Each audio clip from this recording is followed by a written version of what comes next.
So త్రిభుజం ఏబిసిలో A50 మరియు B70 అయితే బాహ్యకోణం ఏ విలువ ఎంత?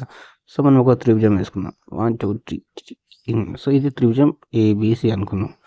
సో ABC ఇందులో కోణం ఏ ఎంత? ఇది 50 అట. ఇది ఎంత? 50 మరియు కోణం B ఎంత? 70. సో కోణం B ఎంత? 70. అయితే బాహ్యకోణం ఏ ఎంత? బాహ్యకోణం ఏ అంటే ఇలా అనుకోవచ్చు. సో ఇది 50 అయితే ఇది 180 minus 50. So 180 minus 50 is equal to 130. ఒక దీర్ఘఘనం ఘన పరిమాణం 3x square minus 27 అయినా దాని సాధ్యమయ్యే కొలతలు. అంటే దీర్ఘఘనం యొక్క ఘనపరిమాణం అంటే x into y into z. So ఈ మూడు యొక్క మల్టిపుల్ అంటే ఇదట. సో మనకు x y z అంటే వాటి యొక్క కొలతలు కనుక్కోమన్నాడు. సో 3 3 3 ఈ మూడు చేస్తే ఇది వస్తుంది, రాదు. ఎందుకంటే ఇందులో ఎక్స్ టర్మ్స్ అనేది ఇందులో ఎక్స్ టర్మ్ లేదు కాబట్టి ఇది రాదు. So next 3x² into 27x.